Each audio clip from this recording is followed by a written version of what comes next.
AI, 즉 인공지능 시대가 열렸습니다. AI는 4차 산업혁명을 주도하는 핵심 기술이죠. 미국과 중국 등에서는 널리 활용되고 있습니다. 한국은 아직 AI 생태계가 갖춰져 있지 않다는 지적입니다. 정부와 기업 AI 대책이 시급해 보이는데요. AI 시대를 맞이해서 우리는 어떤 준비를 해야 할지 자세히 알아보겠습니다. 미래창조과학부 장관을 지내신 최양희 서울대 컴퓨터공학부 명예교수 오셨습니다. 장관님 어서 오십시오. 네. 고맙습니다. 저는 뭐 AI 하면 몇 년 전에 이세돌 바둑을 이긴 알파고가만 이렇게 생각이 나요. 네. AI에 대해 잘 모르는 사람들의 경우에. 이 AI라는 게 뭔지 좀 우리 시청자들이 짧게 좀 설명해 주신다면 어떻게 되겠습니까? AI 그러면 이제 인공지능을 영어로 예. 얘기하는 것이 될 텐데 AI는 지금까지 기계나 컴퓨터가 뭐 다 잘하는데 인간이 하는 건 잘 못하는 게 몇 가지 있었습니다. 네. 인간이 쉽게 하는 거, 예. 그러니까 말하고 듣고 뭐 보고 이해하고 또 배우고 학습하고 능력이 이제 신장되고 이런 것들은 컴퓨터는 영 못했거든요. 예. 기계적으로 반복된 학습을 하고 이제 주어진 업무만 풀고 이렇게 했었는데 AI가 이제 드디어 그것을 푸는 기술로 등장을 했습니다. 사람처럼 말하고 사람처럼 듣고 생각하고 지적 능력을 가지게 지적 능력. 된 것이죠. 네, 네. 그런 거군요. 네. 그런데 장관님께서 이제 그 AI 이제 곳에서 강연하실 때 AI가 사람이다. 이렇게 사람의 중요성을 강조하셨다고 하는데 이게 사람의 지적 능력을 갖는다는 의미 그런 겁니까? 어떤 의미입니까? 이거는? 뭐 그거는 종합적인 의미가 있는데 예. AI는 문제를 푸는 일종의 컴퓨터 안에 들어가 있는 소프트웨어 프로그램입니다. 네. 이론을 만들고 문제를 정의를 하고 모델을 세우고 알고리즘을 만들어서 문제를 풀고 또 평가하는 이 모든 작업은 사실은 전문가인 사람이 하게 됩니다. 예. 그래서 AI 모든 전체 그 라이프 사이클에서 봤을 때 사실은 기계는 시키는 일을 하는 거고 예. 중요한 거는 사람이 기획을 하고 집행을 하는 거죠. 예. 그래서 AI에는 전문가, 즉 인재가 매우 중요하다는 말씀을 그렇게 드린 것이 되겠습니다.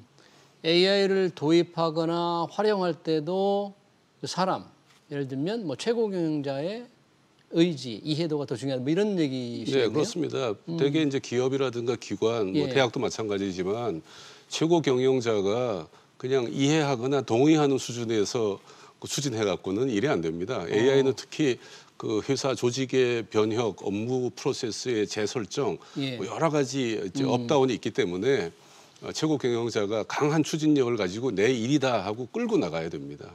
결국 사람이 문제인 거죠. 네. 그러니까 AI를 확산시키는데도 그런 의지와 지도력을 가지는 사람이 있느냐에 따라 달려있다 이런 얘기인데요. 그렇습니다.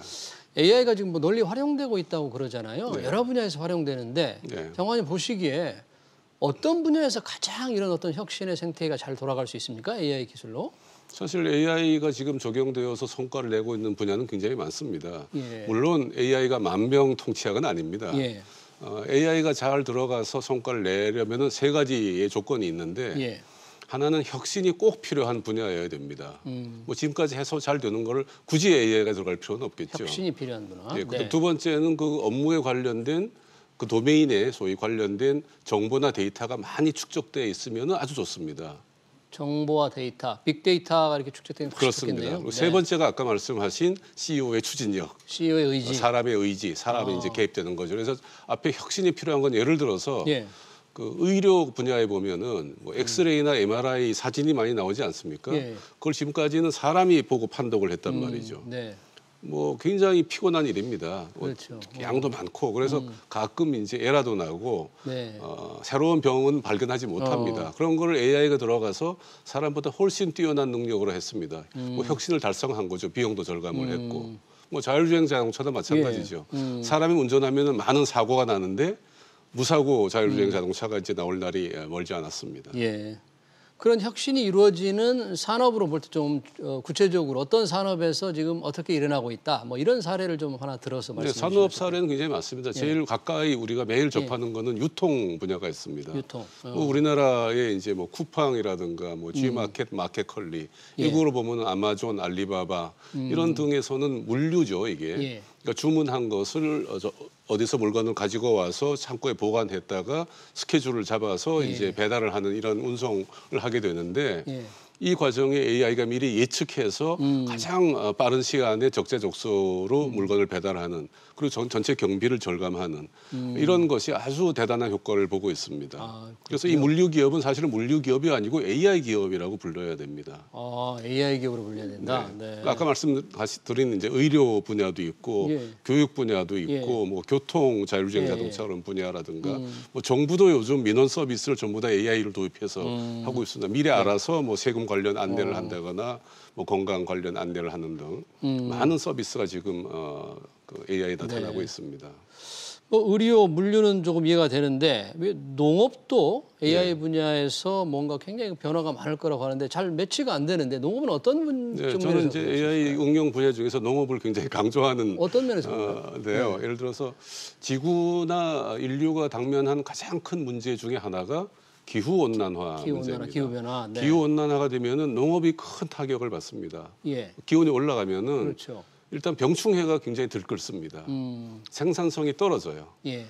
비료나 농약을 많이 줘야 됩니다. 물도 예. 많이 먹고 에너지도 많이 듭니다. 예. 이럴 때 그런 모든 것을 감당할 수가 없죠. 그런데 인구는 계속 늘어나서 90억이 되고 100억이 된다고 합니다. 그래서 식량도 20, 30년 내에 지금보다 50%가 더 필요하게 됩니다. 이걸 어떻게 감당할 거냐. 예. 기존의 농업 프로세스나 개혁으로는 이걸 감당을 못합니다. 그렇군요. 그래서 AI가 들어가서 가장 좋은 씨앗을 개발하고 가장 훌륭한 재배법을 만들고 유통을 시키면은 된다 이런 말씀이고요. 또 농업은 종합 산업입니다. 생산만 하는 것이 아니라 가공, 유통, 보관, 그래서 판매, 농업을 6차 산업이라고 별게 다 있습니다. 네. 6차 산업이죠. 네. 1차, 2차, 3차를 예. 뭐 더한 것이 되겠습니다. 예. 그럴 때 AI는 모든 분야에서 그 역할이 있고 여기서 가장 성공한 사례가 중국의 알리바바라고 알리바바. 있습니다. 네. 중국 전역에 있는 농가의 농산물을 다 수집을 해서 운송해서 보관해서 도시의 소비자에게 아주 이틀 내에 다 그 배달하는 농가 소득을 엄청 올렸죠. 그래서. 지금 뭐 알리바바를 말씀하셔서 그런데 이 AI가 중국에서 굉장히 활용이 잘 되고 있다. 미국보다 훨씬 앞서 있다 그러는데 네. 현실이 그렇습니까? AI의 경쟁력을 국가별로 보면은 당연히 1등은 미국입니다. 경쟁력은 뭐 기업도 미국인데. 많고 투자도 많고 네. 신기술도 많습니다. 중국이 거의 바짝 따라가고 있습니다. 그래요? 거의 턱 밑에까지 다 따라갔습니까? 턱 밑에 따라 붙어서 사실 미국, 중국의 요즘 패권 경쟁의 그 근본적인 원인은 AI다 이런 얘기도 합니다. 기술 패권 경쟁의 핵심은 AI다. 네, 그렇습니다. 왜 중국의 틱톡, 네. 트럼프 대통령이 틱톡을 규제하잖아요. 네. 그 틱톡도 AI 기술을 활용해서 이렇게 된 거죠? 그렇습니다. 틱톡에 이제 모 회사 이제 바이트댄스라는 회사가 바이트댄스. 있는데 그 약간의 이제 언론 방송 관련 회사죠. 그 개인 맞춤형 서비스를 제공하는데 개인 맞춤형을 하려면은 빅데이터를 모아서 알고리즘을 적용해서 최상의 서비스를 싼 값에 적기에 보급하는 건데 이건 AI죠. 네. 그러면 한국은 지금 AI 생태계, AI 산업이 어느 정도 수준에 있다고 할 수 있습니까? 중국과 미국에 비교한다면? 그러니까 미국, 중국이 1, 2등이라고 하면은 네. 그 다음에는 고만고만한 나라들이 쭉 있습니다. 물론 그렇습니까? 인구나 무슨 GDP의 차이가 있지만은 예.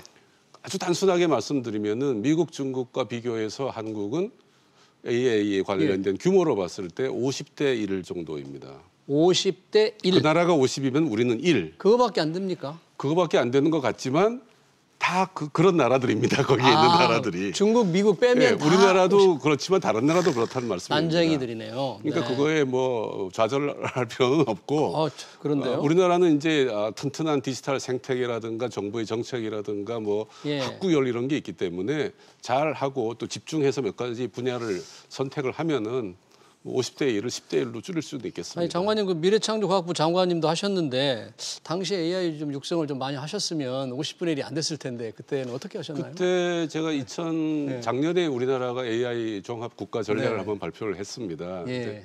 그 초안은 사실은 2016년에 제가 장관으로 재직할 때 네. 저는 그때 지능정보라고 불렀는데 지능정보 사회에 대한 종합국가 전략을 발표를 하고 차근차근히 준비를 하고 뭐 추진단도 만들고 여러 가지 이제 사업 연구 체계를 그때 갖췄는데 이번에 좀 더 강화를 하고 대통령께서 또 선언하신 그런 의미가 크다고 보겠습니다. 네. 자, AI 시대가 이제 열린다. 이미 열렸고 그러면 가장 궁금한 게 우리 어린 아이들이 그 시대에 적응하기 위해서 어떻게 준비를 해야 되고 또 직장에 다니는 사람들은 뭐를 해야 되는지가 좀 답답해요. 어떻게 해야 됩니까, 우리 초중고등학생들? 그러니까 AI를 활용하는 걸 보면은 두 가지 그룹의 사람들이 존재합니다. AI를 만드는 사람, 그다음에 AI를 쓰는 사람 이렇게 있습니다. 만드는 사람과 만든 사람은 AI 전문가죠. 전문가. 컴퓨터나 AI를 전공해서 뭐 학사, 석사 뭐 이런 걸 하고 전문 기술자로 이제 그 직업을 갖거나 창업을 하는 사람들이죠. 이 숫자는 아주 많을 필요는 없습니다. 만드는 사람은. 네, 우리나라에 그걸 공급하는 체계가 점점 잘 갖춰져 있고요. 근데 AI를 잘 쓰는 사람들은 아까 말씀하신 농업이다, 의료다 다른 분야에서 AI를 다 가져다가 자기의 그 경쟁력을 올리는 그런데 활용을 해야 되는데 이건 무지하게 부족합니다, 우리나라가. 그러니까 이걸 하려면은 AI만 잘해서 되는 게 아니라 그 산업 자체를 재편을 해야 됩니다. 그 소위 비즈니스 그 프로세스를 리모델링을 해야 되고 거기에 그 일거리를 잘 쪼개서 AI 적용하면 생산성이 올라가도록 고쳐야 되는데 그 전문가가 굉장히 부족하고 잘 안 되죠. 거기에 이제 CEO의 의지가 필요한 거가 되겠습니다. 우리나라에서는 이 수능 과목에다가 AI 관련 과목을 딱 넣으면 굉장히 공부를 많이 할 것 같은데 뭐 그럴 필요 없을까요? 저는 그거를 뭐 요즘 주장을 하기 시작했습니다. 지금 초중고등학교 아까 말씀하셨는데 요즘 어린애들은 사실은 디지털 네이티브, 모바일 네이티브입니다. 뭐 안 가르쳐도 그냥 잘 합니다. 앞으로는 AI 네이티브가 될 겁니다. 근데 애들이 그걸 쓰는 것만 잘하지 그거 어떻게 돌아가는가, 그걸 어떻게 개선할 수 있는가 이런 인식이 좀 필요한데 이해가 필요한데 초중고등학교 교과목을 좀 넣었습니다. 제가 장관할 때 넣었는데 이게 일선 현장에서 잘 활용이 안 됩니다. 적용이 안 되고 선택 과목으로 하고 뭐 수업 시수도 작고 그러니까 그런데 지금 일본이나 영국이나 이런 데서는 대입의 필수 과목으로 지금 채택을 하고 있습니다. 아, 그래요? 컴퓨터 과학, 그러니까 AI의 모체가 되는 컴퓨터 과학을. 컴퓨터 과학을. 그래서 저는 수능에 예를 들어 가능하다면은 과학 탐구라는 게 있습니다. 물리, 화학, 생물, 지구과학.